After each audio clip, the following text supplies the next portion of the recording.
Hello dear students, कैसे हैं आप सब। आज जो है हम क्लास 8th का चैप्टर नंबर 1 डिस्कस करने वाले हैं, जो कि आपको डोवा की बुक में से लिया गया है। चैप्टर का नाम जैसे आप देख पा रहे हैं, कंप्यूटर नेटवर्क्स, यानी जो आपके कंप्यूटर्स हैं उनका जो नेटवर्क है उसके बारे में हम पढ़ेंगे। किस किस टाइप के नेटवर्क हैं, कैसे वो नेटवर्क काम करते हैं, नेटवर्क की डेफिनेशन कैसे आई, क्या उसके पीछे की स्टोरी थी, तो सारी चीज़ें हम डिस्कस करेंगे। तो सबसे पहले हम जो बात करेंगे वो जनरल नेटवर्क की बात करेंगे कि नेटवर्क क्या है। तो नेटवर्क का मतलब क्या है कि जब ह्यूमन बीइंग्स होते हैं हम ह्यूमन बीइंग्स के जो है आपके डिफरेंट फ्रेंड्स होते हैं, बहुत सारे फ्रेंड्स होते हैं। तो जो हमारे फ्रेंड्स होते हैं उनको चीज़ें क्या करते हैं, शेयर करते हैं। नोटबुक हुआ, पेन हुआ, कॉपी हुई, बुक्स हुई, नोट्स हुए, तो हम उनको क्या करते हैं, चीज़ें शेयर करते हैं। तो जब हम चीज़ें शेयर करते हैं तो जिस ह्यूमन बीइंग के सबसे ज़्यादा फ्रेंड्स होते हैं उसका फ्रेंड सर्कल जो सबसे बड़ा माना जाता है, और ये भी कहा जाता है कि भैया इसका नेटवर्क बहुत बड़ा है। तो नेटवर्क का मतलब क्या है कि वो बहुत सारे लोगों को जानता है, उसको जानने वाले बहुत सारे लोग हैं जो उसको चीज़ें क्या करते हैं, शेयर करते हैं। तो इसी तरीके से जो आपका नेटवर्क है वो भी जब स्टार्ट हुआ था तो इसी पर्पज़ को लेकर स्टार्ट हुआ था कि आप चीज़ें जो है वो ईजिली शेयर कर पाएं। और कंप्यूटर के टर्म्स में जो चीज़ें शेयर होती हैं हम उसको बोलते हैं इंफॉर्मेशन। तो इंफॉर्मेशन जो है वो जल्दी से एक लोकेशन से दूसरी लोकेशन पर पहुंचाने के लिए जो है आपका नेटवर्क का जो है यूज़ वो स्टार्ट हुआ। अब बात आती है नेटवर्क का यूज़ स्टार्ट कब हुआ, किस तरीके से जो है आपके नेटवर्क बने, पहला नेटवर्क कौन सा था, तो वो सब चीज़ें जान लेते हैं। तो सबसे पहले जो आपका नेटवर्क बनाया गया वो बनाया गया 1969 में। यूएस आर्मी ने बनाया था वो नेटवर्क। यूएस आर्मी के अलग अलग जगह बेस स्टेशन थे, तो उन स्टेशंस को आपस में कनेक्ट करने के लिए, ताकि इंफॉर्मेशन जल्दी से जल्दी जो है वो एक स्टेशन से दूसरे स्टेशन पर पहुंचे और टाइम रहते हुए जो है आपकी चीज़ों का पता लग जाए, उसके लिए जो है आपका क्या बनाया गया था, ये नेटवर्क बनाया गया था। तो जो 1969 में नेटवर्क बना यूएस आर्मी के द्वारा, उसका जो नाम था वो था एर्पानेट। एर्पानेट की जो फुल फॉर्म है वो कहती है A for advance, R for research, P for project, A for agency and net for network. तो इस नेटवर्क का जो फुल नेम था वो था advance research project agency network. तो ये बनाया था 1969 में यूएस मिलिट्री ने। तो यहाँ से आप कह सकते हैं नेटवर्क की जो है शुरुआत हुई थी। बाद में इसमें बहुत सारे फेजेस चेंजेस आए काफ़ी सारे। 1979, 1989, बहुत सारे चेंजेस आते आते जो 1990s था, तब जाके आपका नेटवर्क जो है वो इंटरनेट के नाम से जाना जाने लगा। और पॉपुलैरिटी जो हुई इंटरनेट की वो भी 1990s के बाद ही हुई। और जो नेटवर्क का पर्पस था वो यही था कि आपकी इंफॉर्मेशन को एक लोकेशन से दूसरी लोकेशन तक कितनी जल्दी पहुंचाया जा सकता है। तो ये तो बात थी कि नेटवर्क कब बना और पहला नेटवर्क कौन सा था। उसके बाद डिस्कस करते हैं हम कि जो नेटवर्क है उसकी डेफिनेशन क्या कहती है, कंप्यूटर नेटवर्क की डेफिनेशन क्या कहती है, किस तरीके से जो है आपकी ये डेफिनेशन बनी। जैसा आपकी बुक में दिया है, कह रहे नेटवर्क जो है वो ग्रुप ऑफ डिवाइसेस है। ग्रुप ऑफ डिवाइसेस यानी बहुत सारे डिवाइसेस जब आपस में एक दूसरे को कनेक्ट करते हैं और एक्सचेंज करते हैं डाटा को एक दूसरे के साथ, तो उसको हम क्या कहते हैं, नेटवर्क कहते हैं। तो यहाँ पर जो ग्रुप ऑफ डिवाइसेस हैं वो कुछ भी हो सकते हैं। एनी डिवाइस, किसी भी टाइप का डिवाइस होता है, मोबाइल डिवाइस हो सकता है, आपका कंप्यूटर से रिलेटेड डिवाइसेस हो सकते हैं और दूसरे डिवाइसेस हो सकते हैं। तो यार ये सारे डिवाइसेस जब ग्रुप ऑफ डिवाइसेस आपस में कनेक्ट करते हैं और इन्फॉर्मेशन को शेयर करते हैं, तो उस शेयरिंग को के लिए जो आपका एक ग्रुप बना, उस ग्रुप को ही हम क्या कहते हैं, नेटवर्क कहते हैं। यानी आपका जो नेटवर्क है वो ग्रुप ऑफ डिवाइसेस है। एग्जाम्पल्स इसमें दिए हैं केबल नेटवर्क, जैसे आपके घरों तक जो बिजली आ रही है केबल के थ्रू आ रही है। तो आपने देखा होगा आपकी गली में, मोहल्ले में, आपके शहर में बहुत सारे तारों का जो है वो जाल बिछा हुआ है, और हर वायर कहीं ना कहीं किसी दूसरे स्ट्रीट को या किसी बेस स्टेशन को कनेक्ट कर रही है, और मेन जो पावर सप्लाई है वो आपकी मेन स्टेशन से आ रही है। तो यानी मेन स्टेशन से बहुत सारी केबल जो है अलग अलग स्ट्रीट्स की तरफ जा रही है, अलग अलग मोहल्लों की तरफ जा रही है, और वो सारी जो आपकी इलेक्ट्रिसिटी है उसको क्या किया जा रहा है, शेयर किया जा रहा है अलग अलग स्ट्रीट्स में। तो वहां पर जो केबल नेटवर्क है वो इसका एग्जाम्पल हो गया। ऐसे ही आपका टेलीविजन नेटवर्क जो है, जो पहले आपके केबल्स आती थी, अब तो हमारे डीटीएच यूज होते हैं। डीटीएच से पहले जब आपके केबल ऑपरेटर जो थे वो अलग अलग आपकी गलियों में जो है केबल्स को जो है वो लाई करते थे, बिछाते थे, और उन केबल्स के थ्रू ही आपके घर तक टेलीविजन का नेटवर्क आता था। इसी तरीके से जो टेलीफोन नेटवर्क है, टेलीफोन नेटवर्क के अंदर अगर आप लैंडलाइन फोन्स की बात करें तो उनके लिए भी वायर बिछाई जाती थी। अब हम वायरलेस टेक्नोलॉजी यूज करते हैं, तो अब जो है वो टावर्स का नेटवर्क हो गया है कि एक टावर दूसरे टावर को कनेक्ट करता है, दूसरा तीसरे को कनेक्ट करता है, और इस तरीके से कनेक्टिविटी बनती चली जाती है। तो यहाँ पर हमें एक बात समझ में आई कि नेटवर्क जो है वो बहुत सारी चीजों को इकट्ठा बांध के रखता है, टाई कर देता है। कह रहे जब हम नेटवर्क को क्रिएट करते हैं डिफरेंट डिफरेंट डिवाइसेस का, उस चीज को हम क्या कहते हैं, नेटवर्किंग कहते हैं। यानी आपके नेटवर्क को बनाने की जो प्रोसेस है वो प्रोसेस क्या कहलाएगी, आपकी नेटवर्किंग कहलाएगी। और नेटवर्किंग जो है वो इंटरकनेक्शन होता है बहुत सारे डिवाइसेस का, ताकि वो एक दूसरे के साथ रिसोर्सेज को शेयर कर पाए। रिसोर्सेज का मतलब क्या होता है, यानी आपकी कोई भी सॉफ्टवेयर या कोई भी हार्डवेयर जिसको हम इजिली शेयर कर सकते हैं नेटवर्क पे, क्या कहलाते हैं, आपके रिसोर्सेज कहलाते हैं। तो इस बात को याद रखिएगा, रिसोर्सेज का मतलब क्या है, एनी सॉफ्टवेयर और hardware which can be shared on the network can be called a resource। यहाँ पर अगर आप देखें पिक्चर के अंदर, तो ये ISP हेड ऑफिस है। ISP का मतलब होता है इंटरनेट सर्विस प्रोवाइडर, जो इंटरनेट को जो है प्रोवाइड कराता है सिटीजन्स के लिए। तो यहाँ से आपकी जो है अलग अलग केबल्स गई हुई है, और वो केबल जो है हमारे घरों तक पहुंच रही है। यहाँ पर केबल मॉडेम का इसने एक एग्जाम्पल दिया है। टीवी सेटअप जो है आपका, वहां तक एक आपकी केबल आ रही है पोल से, और फिर वो केबल जो है आपको सिग्नल्स के रूप में टीवी के अंदर आपको जो है जो पिक्चर आप देख रहे हैं उसको दिखाने का काम करती है। तो यानी इस तरीके से आपकी जो डेफिनेशन है वो नेटवर्क की कहती है, आपके डिफरेंट टाइप ऑफ डिवाइसेस का जो ग्रुप है वो आपका नेटवर्क को क्रिएट करता है, और उसको क्रिएट करने का पर्पज है कि हम इंफॉर्मेशन को या डाटा को क्या कर पाए, शेयर कर पाए इजिली एक लोकेशन से दूसरी लोकेशन पर। उसके बाद ये तो हमने समझा था नेटवर्क, सिंपल नेटवर्क क्या है, यानी आपके किन्हीं भी डिवाइसेस का जो ग्रुप है वो नेटवर्क कहलाएगा। लेकिन कंप्यूटर नेटवर्क क्या होंगे, तो जो ग्रुप ऑफ डिवाइसेस होंगे वहां पर हमारे क्या रिप्लेस हो जाएंगे, कंप्यूटर्स। यानी कंप्यूटर नेटवर्क जो है वो कलेक्शन है किसका, कंप्यूटर्स का। और पेरिफेरल डिवाइसेस, पेरिफेरल डिवाइसेस वो डिवाइसेस होते हैं जो एक्सटर्नली लगते हैं। एक्सटर्नली मतलब कंप्यूटर के अंदर नहीं होते, अलग से लगाए जाते हैं, जैसे कीबोर्ड हो गया, माउस हो गया, पेन ड्राइव हो गया। ये सारी चीजें हम अलग से USB पोर्ट के थ्रू जो है वो लगाते हैं, तो इनको हम पेरिफेरल डिवाइसेस कहते हैं। तो कह रहे हैं कंप्यूटर नेटवर्क जो है वो कलेक्शन है किसका, कंप्यूटर्स का, पेरिफेरल डिवाइसेस का, जो कि आपस में कम्युनिकेशन लिंक के थ्रू एक दूसरे से क्या होती है, कनेक्ट होती है। कह रहे हैं कि अगर आपको कंप्यूटर नेटवर्क बनाना है तो उसके लिए मिनिमम हमें 2 कंप्यूटर्स की जरूरत होगी, क्योंकि 2 सिस्टम होंगे तभी वो एक दूसरे से क्या करेंगे, कनेक्ट करेंगे। तो मिनिमम में 2 डिवाइस चाहिए, और कुछ और डिवाइसेस भी चाहिए जिनकी हेल्प से हम उन दोनों को कनेक्ट कर पाएंगे। मिनिमम तो 2 रिक्वायरमेंट है, मैक्सिमम कितने भी हो सकते हैं। और ये डिवाइसेस आपस में इंटरकनेक्टेड होंगे कम्युनिकेशन मीडियम के थ्रू। कम्युनिकेशन मीडियम यानी जिसके थ्रू आपका डाटा एक जगह से दूसरी जगह पहुंचेगा। तो यानी आपका मीडियम कह लो या चैनल कह लो, चैनल और मीडियम यानी वो संसाधन या वो साधन जिसके थ्रू आपका डाटा जो है एक लोकेशन से दूसरी लोकेशन पर पहुंचता है। तो जो आपका कम्युनिकेशन मीडियम है वो वायर भी हो सकती है, और कम्युनिकेशन मीडियम वायरलेस भी हो सकता है।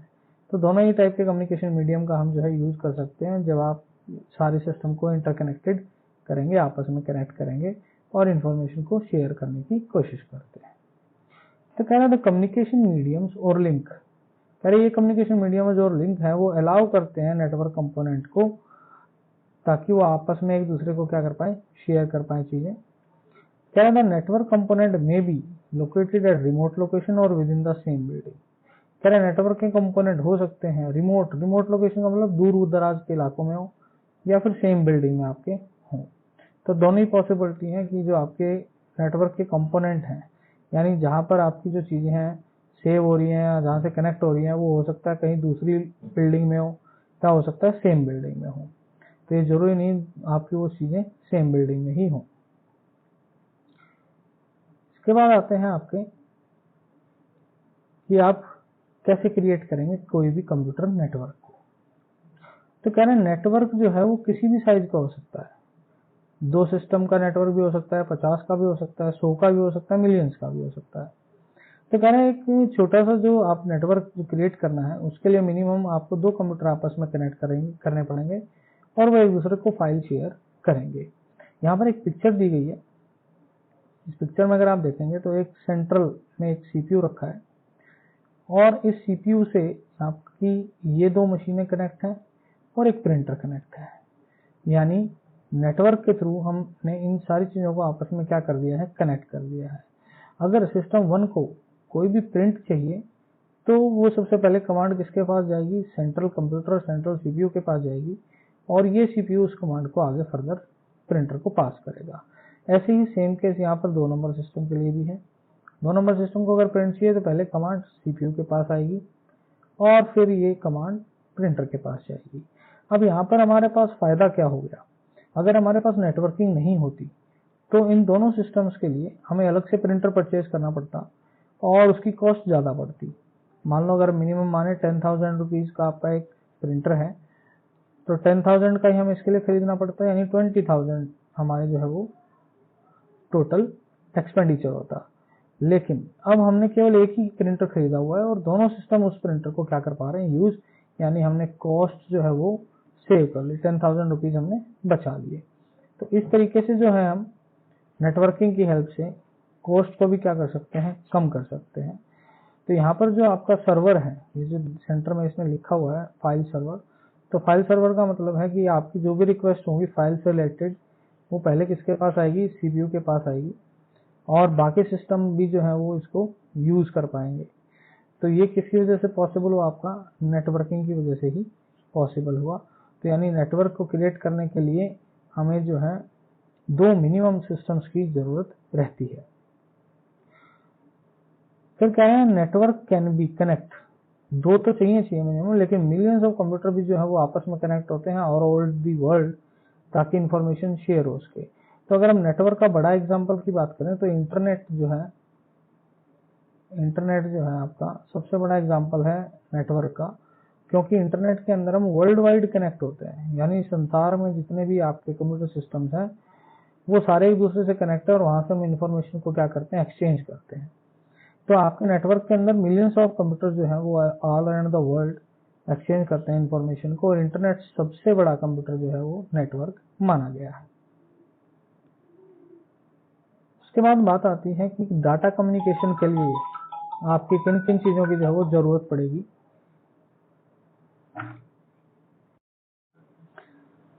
हम बात करते हैं किन किन कंपोनेंट्स जो हैं उनकी हमें जरूरत पड़ेगी डाटा कम्युनिकेशन के लिए। डाटा कम्युनिकेशन यानी डाटा का एक्सचेंज करने के लिए हमें किन किन चीजों की जरूरत पड़ती है, किन किन एलिमेंट्स की जरूरत पड़ती है। तो सबसे पहला एलिमेंट है मैसेज, यानी वो डाटा जो हमें भेजना है, यानी आपकी डाटा या इंफॉर्मेशन। तो मैसेज कह रहा है डाटा है जो कि एक्सचेंज करना है सेंडर और रिसीवर के बीच में। जब भी आपका कम्युनिकेशन होगा 2 लोगों के बीच होगा, सेंडर एंड रिसीवर के बीच में, यानी एक मैसेज को सेंड करेगा और दूसरा मैसेज को रिसीव करेगा। तो सेंडर क्या भेजेगा, मैसेज भेजेगा किसको भेजेगा, रिसीवर को। लेकिन भेजने के लिए किसी मीडियम का तो जरूर यूज करेगा, मीडियम मतलब चैनल, यानी कि वो जो डाटा है वो कैसे जाएगा, वायर के थ्रू जाएगा या वायरलेस जाएगा। तो उसके लिए जो भी आपका मीडियम है उसके थ्रू वो डाटा कहाँ तक पहुंचता है, रिसीवर तक पहुंचता है। ठीक है, तो इस तरीके से जो आपका सेंडर है वो मैसेज को पास करता है। तो यानी सबसे पहला कंपोनेंट हमें क्या चाहिए, मैसेज चाहिए कि हमें डाटा क्या भेजना है, हमारे पास डाटा होना चाहिए भेजने के लिए। अगर डाटा ही नहीं होगा तो हम एक्सचेंज क्या करेंगे, यानी हमारे पास कोई इंफॉर्मेशन नहीं है। फिर सेंडर चाहिए, कह रहा है जब सेंडिंग डाटा और message there must be a machine that act as a sender. कह रहा है हमें एक ऐसी मशीन चाहिए जो डाटा को भेजेगी। तो इसमें मशीन आपका जो है कंप्यूटर सिस्टम्स हो गए, तो यानी आपका जो कंप्यूटर सिस्टम है वो सेंडर का काम करता है और दूसरी साइड का कंप्यूटर जो है वो रिसीवर का काम करता है। तो कह रहे हैं that is generally a computer. कह रहे हैं जो सेंड करेगा वो कंप्यूटर हो सकता है, मोबाइल फोन हो सकता है, और कोई नोड हो सकता है डाटा के भेजने के लिए नेटवर्क के ऊपर। यानी आपका कंप्यूटर मोबाइल जो है वो किसका काम करते हैं, सेंडर का एक साइड, और दूसरी साइड जिस मोबाइल या कंप्यूटर पर रिसीव हो रहा है डाटा वो किसका काम करता है, आपका रिसीवर का काम करता है। तो कह रहे हैं to receive a message send by the sender there must be a receiver. कह रहे सेंडर ने जो डाटा भेजा उसको रिसीव करने के लिए किसकी जरूरत पड़ती है, आपकी रिसीवर की जरूरत पड़ती है। डाटा जो है वो आपका जो है रिसीव होगा किसके द्वारा, कंप्यूटर या मोबाइल फोन के द्वारा। फिर कह रहा है कम्युनिकेशन मीडियम। कम्युनिकेशन मीडियम का मतलब है कि सेंडर और जो रिसीवर है उनके बीच में लिंक सेटअप करना होता है। लिंक मतलब कि आपका जो सेंडर डाटा भेजेगा रिसीवर को वो किसके थ्रू जाएगा। यानी सपोज करो आपको जो है गुड़गांव से दिल्ली जाना है, तो गुड़गांव से दिल्ली जाने के लिए आपको किसी मीडियम का यूज करना पड़ेगा। या तो आप बाइक से जाएंगे, या आप बस से जाएंगे, या ट्रेन से जाएंगे, या मेट्रो से जाएंगे। यानी आपको अपनी डेस्टिनेशन तक पहुंचने के लिए किसी ऐसे साधन की जरूरत पड़ेगी जो आपको वहां तक पहुंचा दे। तो ये जो कम्युनिकेशन मीडियम है ये भी सेंडर के द्वारा भेजा गया मैसेज को रिसीवर तक पहुंचाने के लिए एक साधन का काम करता है। तो वो साधन आपका फिजिकल पाथ भी हो सकता है या वायरलेस भी हो सकता है। तो फिजिकल पाथ का मतलब है, फिजिकल पाथ की जब हम बात करते हैं तो हम वायर्स के थ्रू डाटा को भेजते हैं। तो वायर्स जो है आपकी ट्विस्टेड पेयर हो सकती हैं, कोएक्सियल केबल हो सकती हैं, फाइबर ऑप्टिक्स हो सकती हैं, या फिर वायरलेस हो सकता है, जैसे रेडियो वेव्स हो गया, सैटेलाइट हो गई, उसके थ्रू भी डाटा एक जगह से दूसरी जगह भेजा जाता है। जैसे आप अपने मोबाइल फोन पर व्हाट्सएप वगैरह चलाते हैं या इंटरनेट चलाते हैं तो वो आपका जो कम्युनिकेशन मीडियम है वो वायरलेस है, क्योंकि आपको नेट चलाने के लिए किसी वायर को लगाने की फोन के अंदर जरूरत नहीं पड़ती। आप केवल वायरलेसली जो है वो कम्युनिकेट करते हैं। इन सब चीजों को करने के लिए हमें कुछ प्रोटोकॉल्स भी चाहिए होते हैं। प्रोटोकॉल्स बेसिकली क्या होते हैं, कुछ रूल्स होते हैं। उन रूल्स की हेल्प से ही डाटा का जो है कम्युनिकेशन दो डिवाइसेस के बीच में या सेंडर और रिसीवर के बीच में हो पाएगा। यानी वो रूल्स हमें जो है वो फॉलो करने पड़ेंगे। जैसे ग्रामर के लिए हम कुछ ग्रामेटिकल रूल्स फॉलो करते हैं, उनके बिना हमारा सेंटेंस क्या होता है, रॉन्ग होता है। वैसे ही आपका कम्युनिकेशन करने के लिए भी हमें कुछ रूल्स को फॉलो करना पड़ता है ताकि आपका जो सेंडिंग है मैसेज की या इंफॉर्मेशन की वो उसकी डेस्टिनेशन तक पहुंच पाए। तो यानी प्रोटोकॉल वो सेट ऑफ रूल है जो डाटा कम्युनिकेशन के लिए जरूरी हैं और किन के बीच में काम करते हैं, सेंडर एंड रिसीव करने के लिए आपके काम में लाए जाते हैं। उसके बाद बात आती है कि जो नेटवर्क बनाएंगे हम उसका हमें क्या बेनिफिट होगा, क्यों बनाए हम नेटवर्क्स को। तो कह रहा है it has been discovered that there are several benefit of connecting the computer together. कह रहे कंप्यूटर को आपस में कनेक्ट करने के बहुत सारे बेनिफिट हैं। क्या क्या बेनिफिट है उनको पढ़ेंगे। उससे पहले एक चीज समझ लेते हैं कि जब आपके कंप्यूटर सिस्टम्स, जब आपका कंप्यूटर अगर नेटवर्क में नहीं है, यानी वो किसी टाइप के नेटवर्क से कनेक्ट नहीं है, इंटरनेट से कनेक्ट नहीं है, केवल उसका जो डाटा है, उसका जो यूजर है यानी जिसका वो सिस्टम है वही यूज कर पा रहा है और किसी को डाटा नहीं मिल रहा, तो और नेटवर्क में नहीं है, तो वो जो सिस्टम है वो कहलाता है स्टैंड एलोन। स्टैंड एलोन मतलब अकेला है वो सिस्टम, किसी से कनेक्ट नहीं, किसी से बात नहीं कर पाएगा, डाटा को शेयर नहीं कर पाएगा। वहीं पर अगर नेटवर्क आपका कनेक्टेड है उस सिस्टम से, यानी आप इजीली डाटा को क्या कर सकते हैं, एक्सचेंज कर सकते हैं, शेयर कर सकते हैं। तो जब कंप्यूटर डाटा को शेयर कर पा रहा हो और नेटवर्क में हो तो उस केस में हम उस सिस्टम को वर्क स्टेशन कहते हैं। ये इंपॉर्टेंट चीज है, याद रखिएगा आप। वर्क स्टेशन भी कहा जाता है, नोड भी कहा जाता है और होस्ट भी कहा जाता है। तो तीनों टर्म सेम है आपकी। यानी जब भी नोड की बात करें तो यानी कंप्यूटर किस में है, नेटवर्क में है। जब भी होस्ट की बात करें यानी कंप्यूटर किस में है, नेटवर्क में है। जब भी वर्क स्टेशन की बात करें तो यानी कंप्यूटर किस में है, नेटवर्क में है।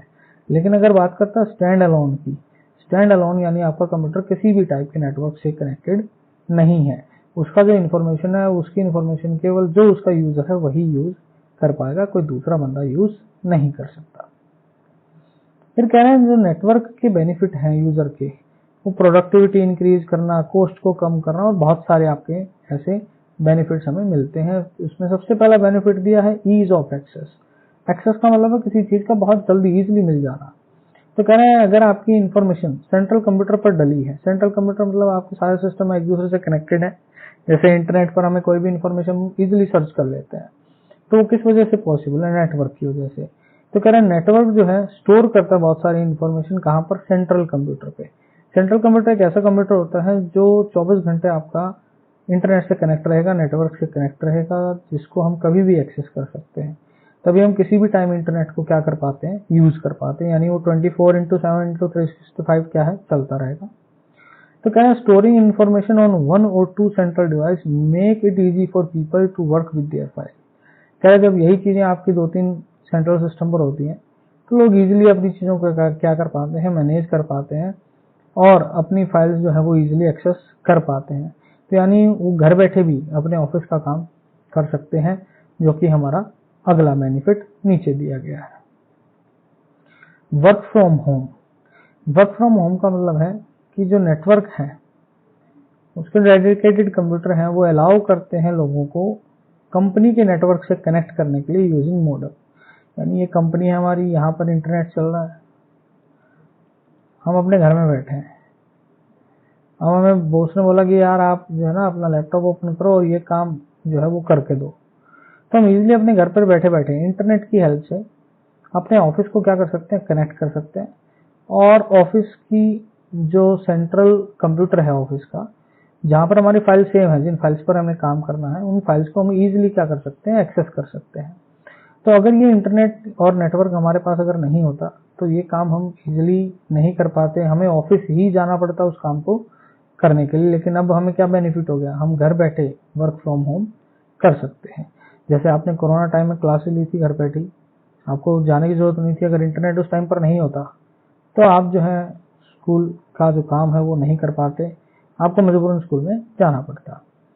तो कहना है once user are connected to the network, कहना जब एक बार नेटवर्क से कनेक्ट हो जाते हैं यूजर तो वो अपना काम जो है कभी भी किसी भी टाइम पर कर सकते हैं। तो कह रहे हैं नेटवर्क ने इजी बना दिया लोगों को अपने ऑफिस का काम जो है वो घर पर बैठकर करने के लिए, क्योंकि इंटरनेट जो है वो इजीली आपकी सारी चीजें आपके सिस्टम तक पहुंचाने में आपकी हेल्प करता है। फिर बात आती है शेयरिंग रिसोर्सेज। रिसोर्सेज मैंने जैसे आपको पहले बताया था, रिसोर्सेज में 2 चीजें होती हैं, सॉफ्टवेयर एंड हार्डवेयर। अगर हार्डवेयर की बात करें तो मान लो हार्डवेयर में हमारे पास एक प्रिंटर हमें खरीदना था। हमारे पास 20 जो है सिस्टम है, 20 लोग हैं हमारे ऑफिस में, 20 लोग काम करते हैं। सबने कहा सर हमें प्रिंटर की जरूरत है। अब अगर हम 20 लोगों को प्रिंटर दें तो हमारी कॉस्ट ज्यादा आएगी प्रिंटर्स की, हमें 20 आपके जो है प्रिंटर्स खरीदने पड़ेंगे। लेकिन उसी की जगह अगर हम एक अच्छा प्रिंटर खरीदें और उस प्रिंटर को इन 20 लोगों के साथ शेयर कर दें, यानी जब जिसको जरूरत है वो प्रिंटर ले सकता है, तो हमारे लिए जो कॉस्ट है वो क्या हो जाएगी? कम हो जाएगी, पैसे हमारे कम लगेंगे। जहां हमारे 20 कंप्यूटर्स आपके 20 प्रिंटर्स के पैसे लग रहे थे, उन 20 प्रिंटर में हो सकता है हम 10 प्रिंटर की कॉस्ट का एक अच्छा प्रिंटर खरीद सके, तो वहां पर हमारे 10 प्रिंटर की कॉस्ट क्या हो गई? बच गई।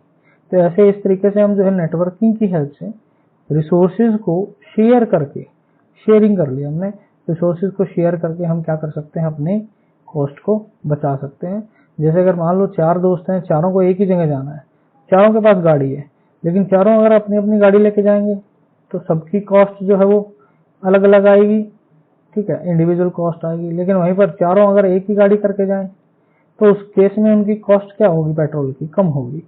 तो वही खेल यहाँ पर है कि अपनी कॉस्ट बचाने के लिए जो है हम अपने सॉफ्टवेयर या हार्डवेयर को क्या कर सकते हैं? शेयर कर सकते हैं नेटवर्क के ऊपर, और उससे हमारी जो कॉस्ट है नए हार्डवेयर को परचेज करने की वो क्या हो जाती है? कम हो जाती है। हमें कम कॉस्ट में हम बेटर तरीके से सारी फैसिलिटी यूज कर सकते हैं और चीजों को शेयर कर सकते हैं। उसके बाद आता है आपका शेयरिंग इंफॉर्मेशन, जो कि सबसे पहला हमारा क्या था? टास्क था कि हमने नेटवर्किंग इसलिए बनाई थी कि हम इंफॉर्मेशन को क्या कर पाए? शेयर कर पाए दूसरे लोगों के साथ।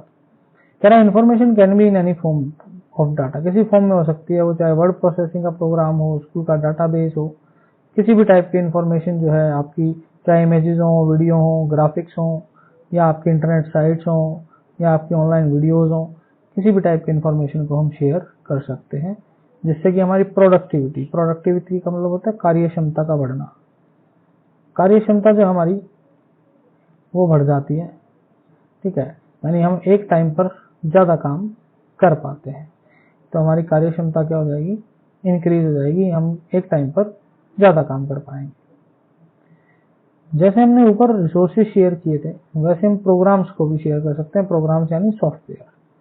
एक हार्डवेयर का एग्जांपल मैंने आपको दिया था प्रिंटर का, वैसे अगर हमें सॉफ्टवेयर चाहिए सभी के लिए, मान लो MS ऑफिस हमें चाहिए, 20 सिस्टम हमारे पास है, तो अगर हम 20 सिस्टम के लिए खरीदेंगे तो कॉस्ट ज़्यादा आएगी। लेकिन अगर हम एक सेंट्रल सिस्टम पर डाल दें सॉफ्टवेयर को, एक ही सॉफ्टवेयर को, और बाकी सारे सिस्टम को उस मेन सिस्टम से कनेक्ट कर दें, तो सारे सिस्टम इसका सॉफ्टवेयर यूज कर पाएंगे और हमारी कॉस्ट क्या हो जाएगी, रिड्यूस हो जाएगी, कम हो जाएगी।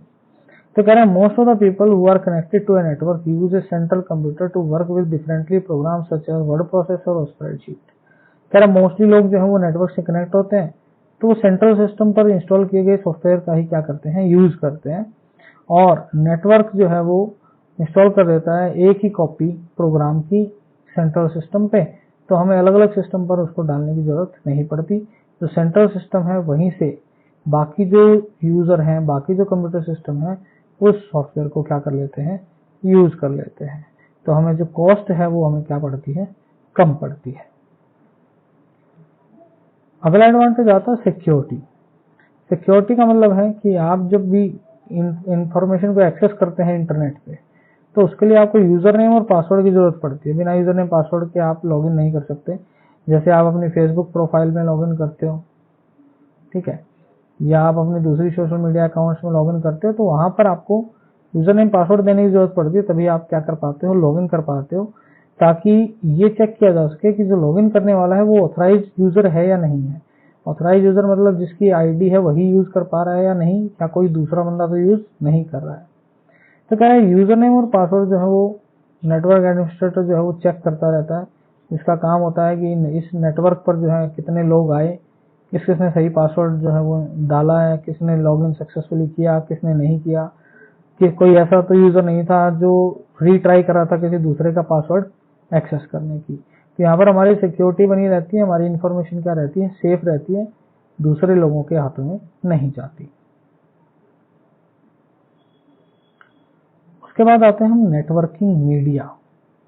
जैसा हमने पढ़ा था ऊपर ट्रांसमिशन मीडिया, तो नेटवर्किंग मीडिया को हम ट्रांसमिशन मीडिया भी जानते हैं, यानी आपका मीडियम जिसके थ्रू डाटा एक जगह से दूसरी जगह पर पहुंचेगा, यानी वो साधन जिसके थ्रू हम डाटा को एक जगह से दूसरी जगह क्या करते हैं, ट्रांसफर करते हैं।